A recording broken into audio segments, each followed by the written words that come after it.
exercise 15.1. So question number 1, 15.1, it is complete the following statements.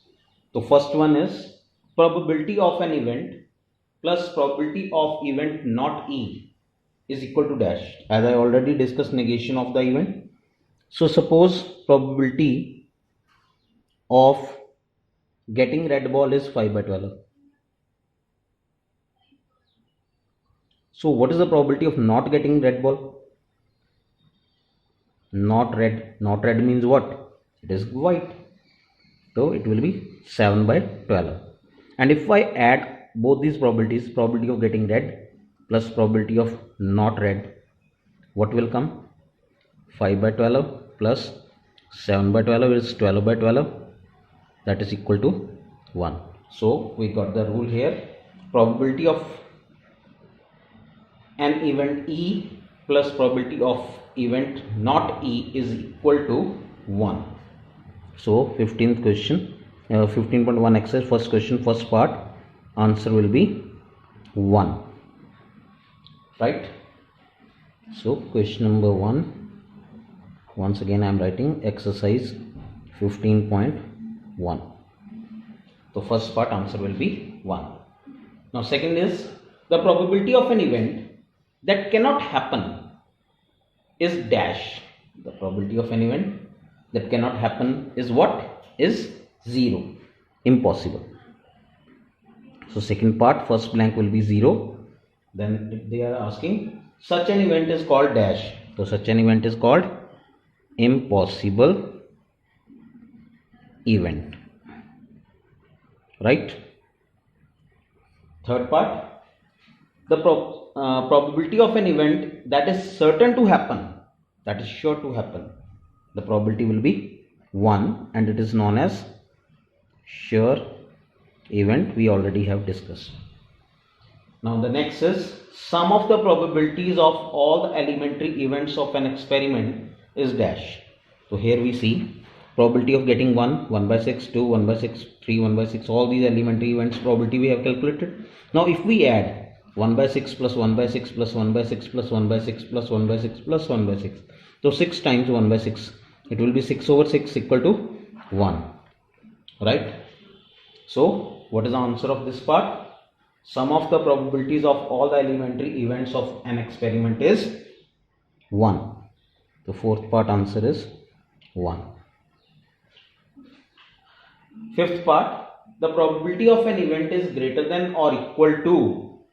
The probability of an event is greater than or equal to 0 and less than or equal to 1. This also we have discussed already. Range of the probability. Right? So probability can be 0 or more than 0 but less than or equal to 1. It cannot be more than 1.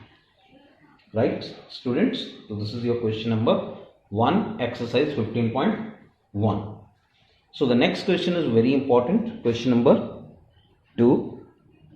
Let me see. They have given few statements. Heading is, which of the following experiments have equally likely outcomes? We already have discussed equally likely outcomes. When each elementary event of the experiment has equal chances to occur, then we call them equally likely outcomes. So here let me see the situation they have given. The first situation is there on your screen. A driver attempts to start a car. Car starts or does not start. So what is the first part? A driver attempts to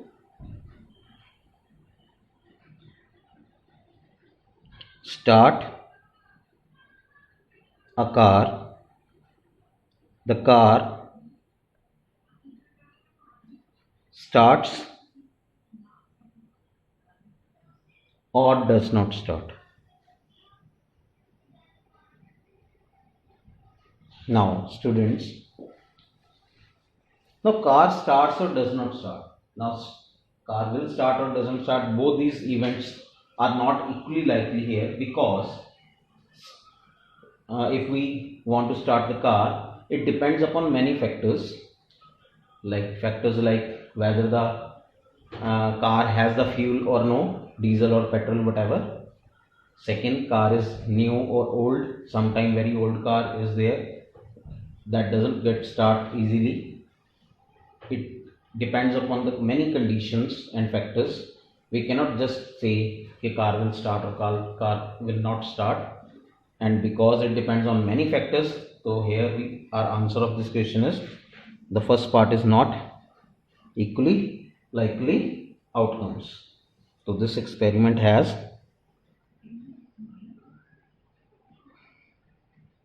it does not have equally likely outcomes. This is what we will write in answer. Second part, a player attempts to shoot a basketball. He shoots or misses the shot. Now player. Here also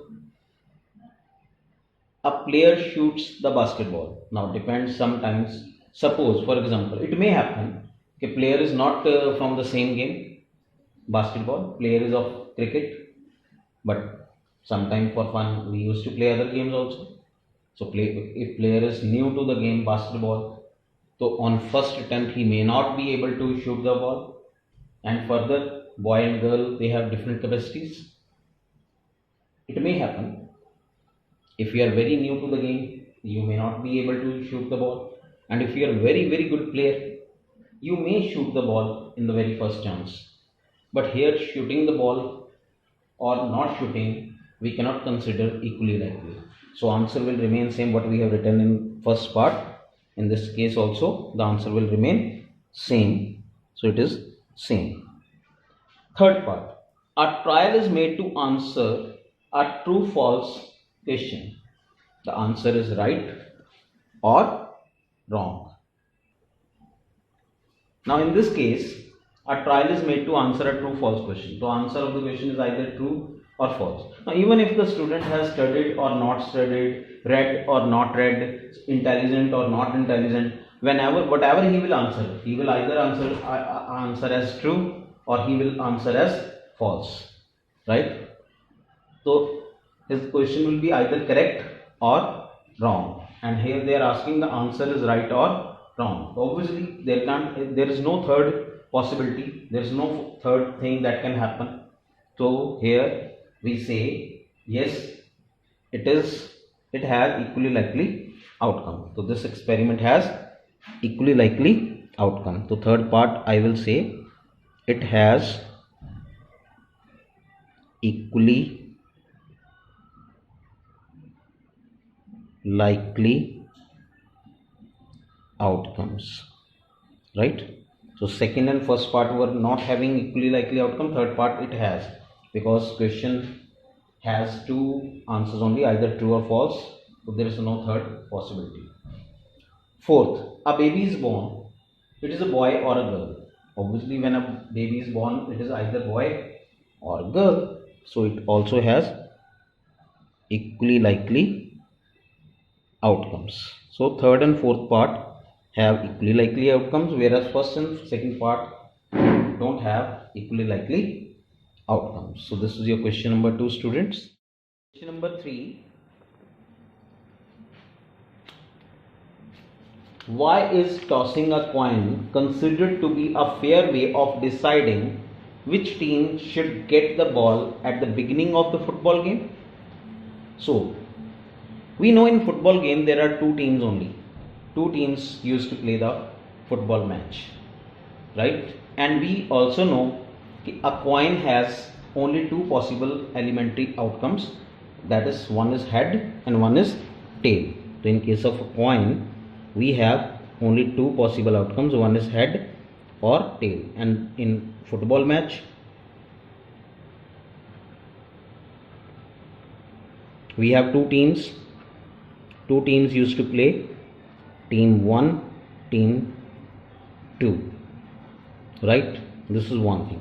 So coin has only two possible outcomes. This is the first reason why coin is considered as a fair way of tossing, because coin has only two elementary events and both the elementary events are equally likely outcomes. So probability of getting head and tail is same, that is 1 by 2. So this is one reason why coin is considered as fair way. Second is, as football team has only 2 teams in a match, so we need only 2 outcomes for that, and coin has only 2 outcomes, so that's why coin is considered as fair way of deciding which team should get the ball at the beginning of a football match. I hope you understood. This is your question number 3. Question number 4. Which of the following cannot be probability of an event? So students, as I already told you, कि probability of an event, this was third. Question number 4, answer is, first thing, probability of an event I told you is always 0 or greater than 0, less than or equal to 1. So probability cannot be negative, means less than 0. It cannot be less than 0. It cannot be more than 1. Or in other way, I can say numerator can never be bigger than denominator in this case, when it is more than 1 in this case, or when it is negative. In any of these cases it cannot be probability, right? So if we see the given options, option A, 2 by 5, numerator is smaller than denominator, it can happen, it can be the probability. Second one is minus 1.5, so here it is negative, so it cannot be the probability of an event. So third is 15%. 15% means 15 over 100. 15%, it means 15 over 100. Numerator is smaller than denominator, it is okay. The fourth one is 0.7. So again 0.7, it is 7 over 10. Numerator is smaller than the denominator. So only one case we have, that is negative. So option B cannot be the probability of the event. So this is your question number 4. Question number 5. Probability of event E is 0.05. What is the probability of not event E? So question number 5. Probability of an event E is given 0.05. So we know that probability of an event E plus probability of not E is always equal to 1. So probability of event E is given. So probability of not E will be 1 minus probability of event E. So 1 minus 0.05, that is 0.95. So probability of not E is 0.95. This is your question number 5. Right students, I hope you are getting. So let me proceed to the next question. Question number 6.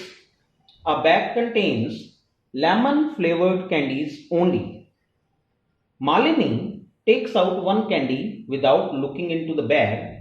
What is the probability that she takes out an orange flavored candy? So question number 6, how will I answer to this question? First of all, there are only lemon flavored candies, right? Point should be noted. Okay, only lemon flavored candies are there. They haven't given how many, and because they want to ask the question in a particular way, I will let you know. They haven't given any number, any value. So here they are saying, what is the probability that she takes out an orange flavored candy? So students, this is the case of impossible event, because we know all candies are lemon flavored. Orange flavored is not at all. If you will take out a candy without looking into the bag, right? So whatever number of times you will take out a candy, it will always be a lemon candy. It will never be a orange candy. When orange candy is not there, it is impossible event. So what is the answer of the first part? We will simply write probability of orange flavored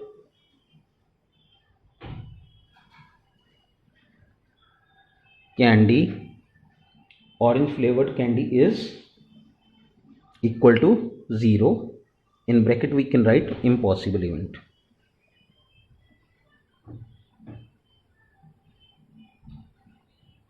impossible event, right? Second part is lemon flavored candy. Now obviously all candies are lemon flavored and we are talking about lemon flavored, so it is a case of sure event. So probability of lemon candy is 1, it is sure. You need not to write formula here in this particular question. You need not to mention number of favorable outcomes over total number of possible outcome. The formula need not to be mentioned as we don't have any value here. So it is only the case of sure event and impossible event. So it can be answered simply like this. So this is the answer. Question number 7. Question number 7 is just like question number 5. Let me read the statement for you. It is given that in a group of 3 students, the probability of 2 students not having the same birthday is 0.992. Not having the same birthday, right? So not happening of an event is given. What is the probability that the 2 students have the same birthday? So again, it can be done like question number 5. So here in question number 5, probability of event, happening of event is given and not happening we calculated. But in this question, probability of not having the same birthday is given. So probability of having the same birthday we have to calculate. So this question number 7 is just like question number 5. So first of all we will write, we know that probability of an event E plus probability of not E is equal to 1. Then we will write, so probability of having same birthday is equal to 1 minus probability of not same birthday, that is given to us 1 minus 0.992. So answer will be 0.008. So this is the answer of question number 7. Very simple ordinary questions are there, students. Very easy exercise it is. So up to 7 questions I have discussed with you. Formula I told you, probability of an event is number of favorable outcomes over total number of possible outcomes. Continue this exercise. Tomorrow I will be explaining you in next video how to calculate the probability in case of single coin, 2 coins, 3 coins, that we will discuss. And after that we will discuss the case of 2 dice, right students? And after that, in my next coming video, I will be discussing the playing cards, right? For the time being, over and out. Thank you students, take care of yourself.